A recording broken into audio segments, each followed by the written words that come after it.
மனம் குளிரும் அவர் மங்கள ரூபம், மனைகளுக்கோ சாயிநாதர் வளர்சுடர் தீபம். ஓம் சாயிராம்.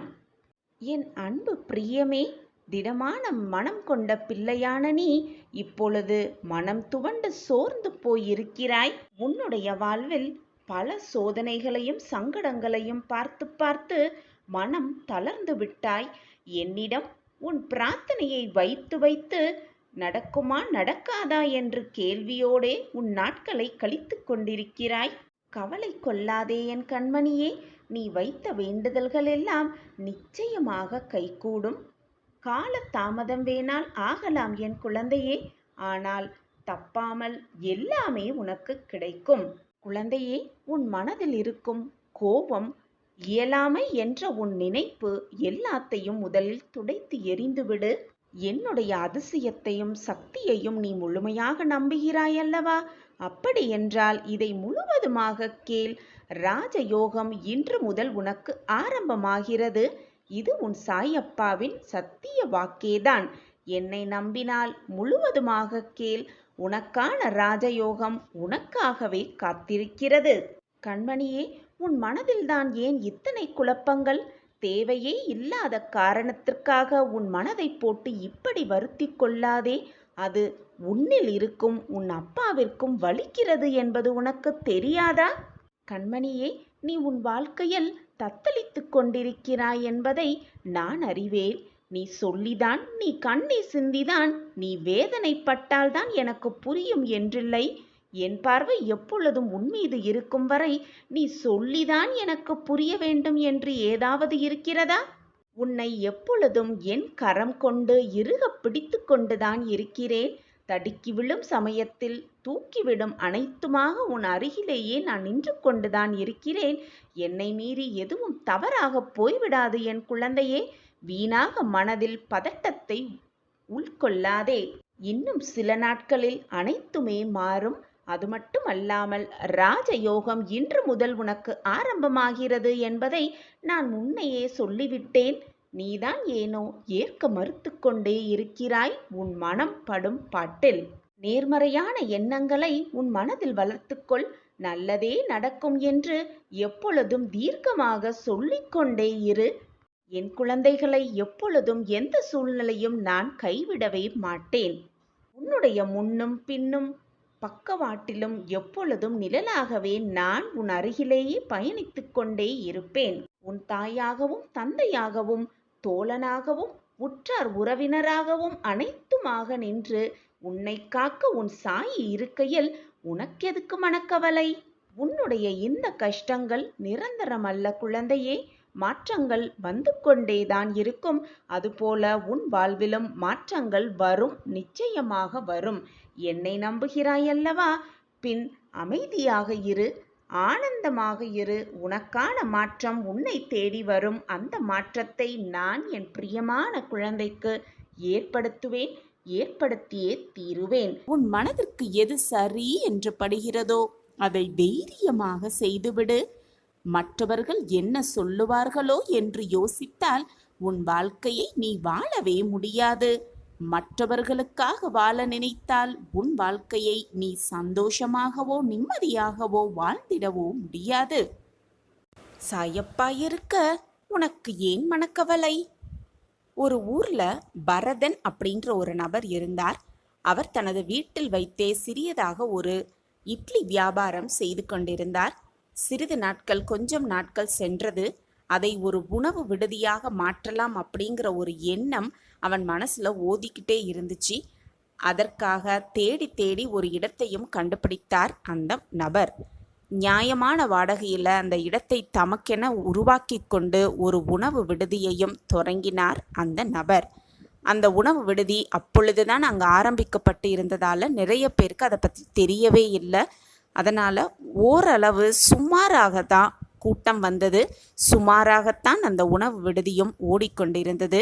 அந்த நபர் அதை நினைத்து நினைத்து ரொம்பவே கவலைப்பட்டு கொண்டே இருந்தார். அடுத்து என்ன செய்யலாம் அப்படின்னு யோசிச்சுக்கிட்டு இருந்தார். கூட்டம் அதிகமாக வர்றதுக்கு என்ன செய்யலாம் அப்படிங்கிற யோசனை தினம் தினம் அவன் மனசில் ஓடிக்கிட்டே இருந்தது. அப்படி இருக்கும் பொழுதுதான் ஒரு நாள் மத்தியான வேளையில் ஒரு நபர் அந்த கடைக்கு வந்தார். அந்த கடையை சுற்றி பார்த்துட்டு நேரே அந்த கடையின் முதலாளி கிட்ட வந்து முன்னாடி வந்து நின்னாரு. அந்த கடையோட முதலாளியை பார்த்து அந்த வந்த நபர், நீ எப்படி நல்லா இருக்கிறேன்னு நான் பார்க்க தானே போகிறேன் அப்படின்னு ரொம்பவே கோபமாக சொன்னாராம். உடனே அந்த கடை முதலாளிக்கு ரொம்பவே ஆச்சரியமாக இருந்தது. இன்னைக்கு தான் இந்த நபரையே நம்ம பார்க்குறோம், நமக்கும் இவருக்கும் எந்த சம்பந்தமுமே இல்லை. அப்படி இருக்கும் பொழுது நம்மளையே இவர் இவ்வளவு கடுமையாக பேசுகிறாரு அப்படின்னு ரொம்பவே குழப்பத்தோடு நின்றாராம் அந்த உணவு விடுதியின் முதலாளி. அப்படி குழப்பத்தோடு இருக்கும் பொழுதே திரும்பவும் அந்த நபர், உனக்கு முன்பாக நான் தான் இந்த இடத்துல கடை நடத்தி வந்தேன், என்னை விட நீ அதிகமாக வாடகை தருகிறேன் அப்படின்னு சொன்னதால தான் அந்த கடையின் சொந்தக்காரர் உனக்கு இந்த கடையை கொடுத்துட்டாரு. உன்னால தான் என்னுடைய குடும்பமே என்று தவித்து கொண்டிருக்கிறது. என்னுடைய இந்த நிலைமைக்கு நீ தான் காரணம். அதனால தான் நான் சொல்கிறேன், நீ எப்படி முன்னேறி வருவ அப்படின்னு நானும் பார்க்கத்தான் போகிறேன். நிச்சயமாக கடவுள் உனக்கு தண்டனையை தருவார் அப்படின்னு சொல்லிட்டு அங்கேருந்து கோபமாக கிளம்பி விட்டார் அந்த வந்த நபர். இவர் சொன்னதை கேட்டதை, அவர் சொன்னதை, கோபமாக பேசினதை எல்லாமே அந்த உணவு விடுதியின் முதலாளியை கேட்டோன்னே ரொம்பவே மனசு கஷ்டமாகிவிட்டது. உடனேயே அந்த கடையின் சொந்தக்காரரை போய் சந்திக்கலாம் அப்படிங்கிற சிந்தனையோட அவரை போய் சந்தித்தார். அந்த கடையின் பின்னணியை விசாரிக்க ஆரம்பித்தார். அதற்கு அந்த கடையின் சொந்தக்காரர் அவர் சொல்வதை அத்தனையுமே போய், கிட்டத்தட்ட 6 மாதங்களாக அவர் எனக்கு வாடகையே தரலை, எனது குடும்பமும் முற்றிலும் அந்த வாடகையை நம்பி தான் இருக்குது, பல முறை அதை அவருக்கு நான் வாய்ப்பு கொடுத்தேன், அதன் பின்னர் தான் கடையை காலி செய்ய சொன்னதாக அந்த கடையின் முதலாளி சொன்னார். அதன் பின்பு கூட நியாயமான வாடகைக்கு தான் நான் உங்களுக்கு கடையை தந்தேன், என் பக்கம் எந்த தவறுமே இல்லை அப்படின்னு அவர் சொன்னார். இதை கேட்ட அந்த உணவு விடுதியின் முதலாளி எதை நம்புவது, இந்த நபர் சொல்வதை நம்புவதா, வந்த நபர் சொல்வதை நம்புவதா அப்படின்னு ரொம்பவே குழப்பம் அடைந்து மனவேதனையோக குழம்பியபடியே தனது வீடு வந்து சேர்ந்தார் அந்த உணவு விடுதியின் முதலாளி. பல நாட்களுக்கு அந்த நபர் சொன்ன வார்த்தைகள் அவனை உறுத்தி கொண்டே இருந்தது. இப்போ யாராவது வந்து நம்மளை நீ எப்படி வாழ போகிற, நானும் பார்க்க தானே போகிறேன் அப்படின்னு யாராவது சொன்னாங்கன்னா நம்ம மனசு எவ்வளோ வேதனையாக கஷ்டமாக இருக்குமோ, அதே மாதிரி தான் அந்த உணவு விடுதியின் சொந்தக்காரருக்கும் கஷ்டமாக இருந்தது. அவர் சொன்ன அந்த வார்த்தைகள் மட்டும் அவனுக்கு உறுத்திக்கிட்டே இருந்துச்சு. கொஞ்ச நாள் கழிஞ்சுது. அந்த கடையின் வியாபாரம் கொஞ்சம் சரிய ஆரம்பித்தோன்னே, ஒருவேளை அந்த நபரின் சாபத்தால் தான் நமக்கு இப்படி வருதோ அப்படின்னு ரொம்பவே வருத்தம் அடைந்தார் அந்த உணவு விடுதியின் முதலாளி. பேசாமல் அந்த விடுதியை மூடிடலாமா அப்படின்னு கூட தோணுச்சு சில சமயம். அவருக்கு பின்னாளில் அவரது முகம் கலையிழந்து போனது. ஒரு நாள் வருத்தமாக அமர்ந்திருந்திருந்த அந்த உணவு விடுதி முதலாளியிடம் அவனது தாய் வந்து, ஏன்பா இவ்வளவு சோகமாக இருக்க, உன் முகத்தில் ஒரு கலையே இல்லையே, என்னாச்சு அப்படின்னு ரொம்ப பாசத்தோடும் பரிவோடும் அவங்க தாய் வந்து அவங்கள்ட்ட கேட்டாங்களாம். அவனும் நடந்த அத்தனையுமே சொன்னானா. அவன் உணவு விடுதி வைத்திருந்தது, அந்த உணவு விடுதியை முன்னாடி அந்த கடையில் வாடகைக்கு வச்சுருந்தவன் வந்து சொன்னது, அதுக்கப்புறம் அந்த உணவு விடுதியின் உண்மையான முதலாளி சொன்ன கதை எல்லாத்தையுமே அவங்க அம்மா கிட்ட ஒன்று விடாமல் மனசில் வச்சுருந்த எல்லா கஷ்டத்தையும் கொட்டி தீர்த்தானாம். இது எல்லாத்தையுமே கேட்ட அவங்க அம்மா, நீ வருந்துவதற்கு இதில் எந்த அவசியமுமே இல்லைப்பா, இதற்கும் உனக்கும் எந்த சம்பந்தமுமே இல்லை, அவன் கொடுத்த சாபம் உன்னை எதுவுமே பண்ணாது, உன்னை பாதிக்கவும் பாதிக்காது, நீ உன்னுடைய தொழிலில் மட்டும் உன்னுடைய கவனத்தை செலுத்தி நீ உன் வாழ்க்கையில் வெற்றியடைவதற்கான அத்தனை வழிகளையும் பார் அப்படின்னு அவங்க அம்மா அவனுக்கு அறிவுரை சொன்னாங்களாம். என்னதான் மற்றவங்க அம்மா கூட இருந்தவங்க எல்லாருமே அறிவுரை சொன்னாலும் அந்த உணவு விடுதியின் முதலாளியால் அதை ஏற்றுக்கொள்ளவே முடியலையா. அந்த நபர் அன்று சொன்ன வார்த்தைகள் ஒவ்வொன்றும் அவன் மனதை விட்டு நீங்காம மீண்டும் மீண்டும் காதில் ஒலித்து கொண்டே இருந்ததா. அந்த நபர் சொன்னது போலவே அவனது கடையும் பாதிக்கப்பட்டதால் அவனது மனமும் ரொம்பவே குழம்பி தவிச்சுக்கிட்டே இருந்தானா. இப்படியே இருந்துக்கிட்டு இருக்கும் பொழுது ஒரு நாள் அந்த உணவு விடுதியின் முதலாளி வீட்டுக்கு அவனுடைய உறவினர்கள் எல்லாம் வந்திருந்தாங்களாம். அவங்கள அருகில் இருந்த ஒரு மிருக காட்சி சாலைக்கு அவன் அழைச்சிட்டு போனானா எல்லாரையுமே. அந்த மிருக காட்சி சாலையில் ஒவ்வொரு பகுதியையும் பார்வையிட்டபடி எல்லாருமே நடந்து போய்கிட்டு இருந்தாங்களாம். அந்த இடத்துல ஒரு இடத்தில் செம்மறி ஆடுகள் பட்டி இருந்ததா. அதிலிருந்து செம்மறி ஆடுகள் அனைத்தும் மெலிந்து போய் பல நாட்கள் சாப்பிடாதவ போல ரொம்பவே தோய்வு நிலையில் இருந்துச்சான். அதை கண்ட அந்த உணவு விடுதியின் முதலாளியான தாய் அந்த பட்டியின் காப்பாளரிடம், நீங்கள் இந்த ஆட்டுக்கெல்லாம் ஒழுங்காக சாப்பாடு கொடுக்கறதே கிடையாதா? எல்லா ஆடும் ஏன் இப்படி ரொம்பவே ஒடிஞ்சு போய் மெலிஞ்சு போய் கிடக்குது அப்படின்னு கேட்டாங்களாம். கேட்டோன்னே அந்த மிருக காட்சி காப்பாளர் சொன்னாங்களாம், இல்லைம்மா, இந்த பட்டியை பார்த்த நீங்கள் அந்த கண்ணாடியை பார்க்கவே இல்லை அப்படின்னு சொல்லிட்டு அந்த பட்டியின் எதிலிருந்த ஒரு கண்ணாடியை காட்டினாராம். அது ஒரு கண்ணாடி. அந்த கண்ணாடியில் பெரிய கூண்டும் அதில் சுற்றி கொண்டிருக்கும் புலியும் தெரிந்ததாம். அப்போ அந்த காப்பாளர் சொன்னாரா, அம்மா, ஒரு மாதத்துக்கு முன்னாடி தான் இந்த பூண்டில் ஒரு புலியை கொண்டு வந்து அடைத்தார்கள். நமது பட்டியின் எதிரில் இருக்கும் அந்த கண்ணாடியில் அந்த புலியின் பிம்பத்தை கண்டு இந்த ஆடுகள் அத்தனையுமே பயந்து போயிருக்கு. ஒரு மாதமாகவே இவங்க சாப்பிடுவதும் இல்லை, நிம்மதியாக தூங்குவதும் இல்லை. அதனால தான் இப்படி மெலிந்து போய் கிடக்குது. இப்பொழுது தான் நாங்கள் அதை கண்டே பிடிச்சோம். அடுத்த வாரத்தில் அந்த கண்ணாடியை அங்கேருந்து எடுக்கலாம் அப்படின்னு முடிவு செஞ்சிட்டோம். அந்த கண்ணாடியை எடுத்துட்டா அந்த ஆடுகள் எல்லாம் தேறி வந்துவிடும் அப்படின்னு அந்த காப்பாளர் சொன்னாராம். இதை கேட்டோன்னே அங்கிருந்தவங்களாம் ரொம்பவே சிரிச்சாங்களாம். அந்த உணவு விடுதியின் முதலாளியும் சேர்ந்து சிரித்தானா. என்னம்மா, முட்டாள் செம்மறி ஆடாக இருக்கும் போல இருக்கு. கூண்டில் இருக்கும் புலி இந்த ஆடை வந்து என்ன செஞ்சிட முடியும்? அந்த பிம்பத்தை பார்த்து இப்படி பயந்து போய் கடந்து மெலிந்து போய் இருக்குதே, இது என்ன கேலியா இருக்கு அப்படின்னு சொல்லிட்டு சிரிச்சானா. உடனே அவங்க தாய், இதுதான் சமயம், இதுதான் நம்ம பையனுக்கு புத்தி சொல்கிற உண்மையான சமயம் அப்படின்னு நினச்சிக்கிட்டு, பையனே, 6 அறிவுள்ள உனக்கே நான் இதை சொன்னது போல மண்டையில் ஏறவே இல்லை. இந்த 5 அறிவு ஜீவனுக்கு எப்படி ஏறும் அப்படின்னு கேட்டோன்னே அம்மா என்ன சொல்ல வராங்க அப்படின்னு ஒன்றுமே புரியாமல் குழம்பி விழித்தானாம் அந்த உணவு விடுதியின் முதலாளி. உணவு விடுதியும் கூட யாரோ ஒருவர் விட்ட சாபத்தால் பாதிக்கப்படவே இல்லை. அந்த சாபம் பழித்திடுமோ அப்படிங்கிற சந்தேகமும் பயமும் உனக்குள்ள இருந்ததால தான் உன்னுடைய வேலையில் உன்னால் கவனம் செலுத்த முடியாமல் போயிடுச்சு. அதே சிந்தனையில் நீ இருந்ததால் உன்னுடைய தொழிலில் நீ கவனமே செலுத்தாததுனால தான் உன்னுடைய தொழில் மோசமாக ஆனது, வருமானமும் குறைந்தது, கூட்டமும் கம்மியாக வர ஆரம்பித்தாங்க. இப்போது புரியுதா? அந்த செம்மறி ஆடு முட்டாளா அல்லது நீ முட்டாளா அப்படின்னு நல்லா சிந்தித்துப்பார் அப்படின்னு அவங்க தாய் அந்த பையனுக்கும் அறிவுரை சொன்னாங்களாம். இதை கேட்டோன்னே எவ்வளவு நாள் நம்ம முட்டாள்தனமாக இருந்திருக்கோம் அப்படிங்கிறத அப்பொழுது தான் உணர்ந்து கொண்டார் அந்த உணவு விடுதியின் முதலாளி. இதன் மூலமாக நம்ம என்ன கற்றுக்கிறோன்னா, நாமுமே சில நேரங்களில் யாராவது ஒருவர் காரணமே இல்லாமல் நமக்கு அளித்த சாபத்தை, நமக்கு அளித்த கோபமான வார்த்தைகளை நினைத்து நினைத்து வருந்தி கொண்டு தான் இருக்கிறோம்.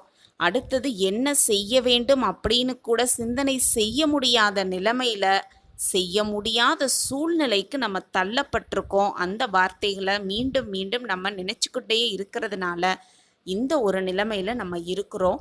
சில பேர் எதிர்மறையான வார்த்தைகளை நம்ம மேலே கொடுத்தாலும் கூட, நம்ம மேலே பிரயோஜித்துக்கப்படுத்தினாலும் கூட நம்ம அதை காதில் வாங்கி கொள்ளாமல் அந்த எதிர்மறை வார்த்தைகளை அப்படியே நேர்மறையாக நம்ம எடுத்துக்கணும்.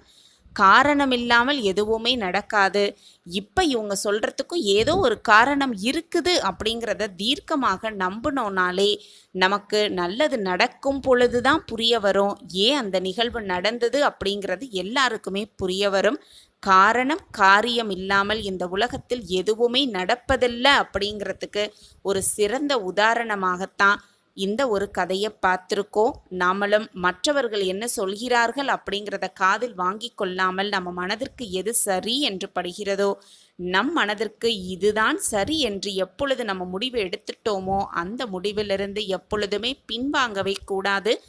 யாராவது ஏதாவது சொல்லிட்டாங்கன்னா அதையே மனசில் வச்சுக்கிட்டு குழம்பி போயில்லாமல் நம்மளுடைய வேலையை நம்ம திறம்பட செய்தோன்னா வெற்றி நிச்சயமாக நம் வசம் ஆகும்.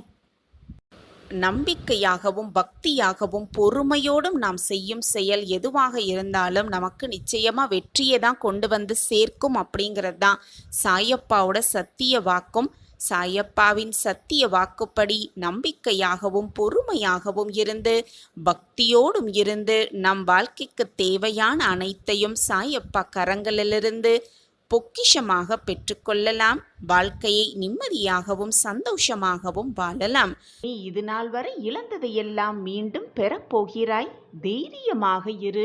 நீ உன் வாழ்வில் ஜெயிக்கப் போகிறாய். உன்னை வெறுத்து ஒதுக்கியவர்களெல்லாம் நீதான் வேண்டும் என்று மீண்டும் உன்னை தேடி வருவார்கள். சர்வ நிச்சயமாக இது நடக்கும், நடந்தே தீரும். உன்னை வாட்டி வதைக்கும் வலிகளிலிருந்தும் நோய்களிலிருந்தும் விரைவில் நிவாரணம் பெறப்போகிறாய். இவை அனைத்திலிருந்தும் விரைவில் உன்னை நான் விடுவிக்கப் போகிறேன். உன் தேவைகளை பூர்த்தி செய்யப் போகிறேன். நீ விரும்பிய வாழ்க்கையை உனக்கு அள்ளி அள்ளி தரப்போகிறேன். உன் வாழ்க்கை அழகான எதிர்காலத்தோடு பொற்காலமாகவும் இருக்கப் போகிறது. என் மேல் முழுமையாக நம்பிக்கை வை என் பிள்ளையே. நம்பிக்கையோடு உன் கடமையை செய்து கொண்டே இரு. உனக்கான அந்த நல்ல நாள் நிச்சயமாக உன்னை தேடி வரும். மனிதராக பிறந்தும் மிருக நிலைக்கு பலர் இழிந்து போகிறார்கள். மனிதராக பிறந்தும் மிக சிலரே தேவர் நிலைக்கு உயர்கிறார்கள். மனிதராக பிறந்தும் மனிதராக மனித பண்புகளுடன் சிலரே சராசரி வாழ்க்கை வாழ்கிறார்கள். நாம் தேவராக உயராவிட்டாலும் மிருக நிலைக்கு தாழ்ந்து போகாமல் சராசரி மனிதராக வாகிலும் வாழ வேண்டும். உடல் பஞ்சபூதங்களால் ஆனது என்பதை நன்றாக நினைவில் வைத்துக்கொள் என் பிள்ளையே. உனக்காக எனது துவாரகாவில் நான் காத்து கொண்டிருக்கிறேன். நீ விரைவில் வா என் பிள்ளையே. எனது தரிசனம் கிடைக்காதா என்று ஏங்கிக் கொண்டிருக்கும் பல பேர் மத்தியில் நான் உனது வருகைக்காக காத்து கொண்டிருக்கிறேன் பிள்ளையே. இனி உனது வாழ்க்கை நீ விரும்பியது போல மாறப்போகிறது. நீ உன் வாழ்வில் ஜெயிக்கப் போகிறாய். அதை நான் ஆனந்தமாக கண்டு களிக்கப் போகிறேன். அளவு கடந்த கஷ்டத்தை அனுபவிக்கிறோம் என்று வருத்தமடையாதே என் பிள்ளையே. உனக்காக எல்லையே இல்லாத சந்தோஷமும் மகிழ்ச்சியும் ஆனந்தம் அற்புதம் எல்லாம் காத்திருக்கும். நிச்சயமாக உன் சாயப்பா அதை தீர்மானித்து விட்டேன். கவலைப்படாதே. அனைத்திற்கும் உன் அப்பா இருக்கிறேன் பிள்ளையே. விடியலுக்காக காத்திருக்கும் உன் வாழ்வில் சூரியனாய் வந்து வெளிச்சம் தருவேன் உன் சாயி தேவா. உன் விருப்பத்தை கண்டிப்பாக நான் நிறைவேற்றுவேன் பிள்ளையே. யார் இல்லை என்றாலும் உன்னோடு நான் இருப்பேன். தாமதம் வேணால் ஆகலாம், ஆனால் தப்பாமல் அனைத்துமே உனக்கு நடக்கும். உன்னை உயர்ந்த இடத்தில் வைப்பேன் உன் சாயி தேவா. யார் ஒருவர் முழு மனதுடன் என்னை நாடி என்னையே நிலைத்திருப்பார்களாயின் அவர்களுடைய உடல் ஆன்மா இரண்டை பற்றியும் எந்தவித கவலையும் கொள்ள வேண்டியது அவசியமே இல்லை என் பிள்ளையே. நான் இருக்கிறேன் உன் கஷ்டத்தை போக்க, உன் மன வலிகளை துடைக்க. உன் கஷ்டங்களுக்கெல்லாம் விடிவு காலம் வந்துவிட்டது. துயரங்கள் முடிவுக்கு வந்துவிட்டது. வசந்த காலம் ஆரம்பமாகிவிட்டது. இனி உன் வாழ்வில் எல்லாமே ஆனந்தம்தான். உன் முகம் ஆனந்தத்தில் இருப்பதை பார்க்க ஆவலோடு காத்து கொண்டிருக்கிறேன் பிள்ளையே. சந்தோஷமாக இரு. நீ நிச்சயமாக உன் வாழ்வில் முன்னேறுவாய். உன் மனதில் எதிர்காலத்தை பற்றிய பயம் இருந்தால் அதை உடனே தூக்கி எறிந்துவிடு. முடிந்ததை நினைத்து நினைத்து எப்பொழுதும் வருந்திக் கொண்டே இருக்காதே. வருவதை நினைத்து நினைத்து பயந்து கொண்டே இருக்காதே. இப்பொழுது இந்த நொடி எவ்வளவு சந்தோஷமாக இருக்க முடியுமோ அவ்வளவு சந்தோஷமாக இருக்க பழகிக்கொள். எதற்காக பயப்படுகிறாய்?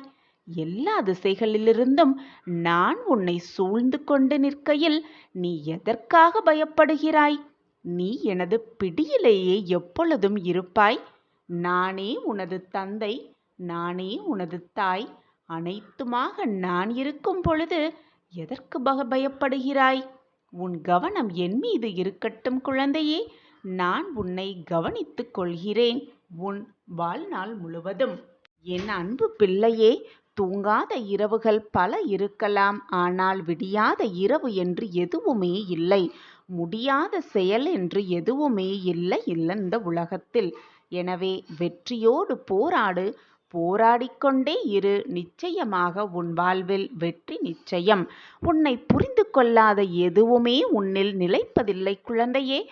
உன்னை புரிந்து கொண்ட எதுவும் உன்னை விட்டு விலகுவதும் இல்லை. நான் உன்னை முழுமையாக புரிந்து கொண்டிருக்கிறேன். உன் மனதைப் பற்றி நான் நன்கு அறிவேன். உன் செயல்களைப் பற்றி நான் நன்கு அறிவேன். நீ என்ன வேண்டுமோ அதை செய்வாய். எப்பொழுதும் அதை தீர்க்கமாக செய்து கொண்டே இரு. உன் மனதிற்கு மட்டும் நீ பயந்தால் போதும். உன் மனம் என்ன சொல்கிறதோ அதன்படி நீ உன் வாழ்க்கையில் செயல்பட்டு கொண்டே இரு. நீ வெற்றியடைவதற்கான வழியை உன் சாயப்பா நிச்சயமாக உன் கண்களுக்கு காட்டுவேன். அந்த வழியிலேயே பயணம் செய்து கொண்டு இரு. தீராத நம்பிக்கையோடும் விடாத முயற்சியோடும் உன் பயணத்தை மேற்கொண்டு கொண்டே இரு. உனக்கு எல்லா திசைகளிலிருந்தும் உனக்கு பாதுகாவலனாக நான் வந்து கொண்டிருக்கிறேன் பிள்ளையே. உன் வேண்டுதல்கள் அனைத்தையும் நான் நிறைவேற்றுவேன் பிள்ளையே. பொறுமை, நம்பிக்கை மட்டும் உன் உள்ளத்தில் இருந்தால் போதும். இந்த உலகமே உன் காலடியில் வைத்து விடுவேன் உன் சாயிநாதா.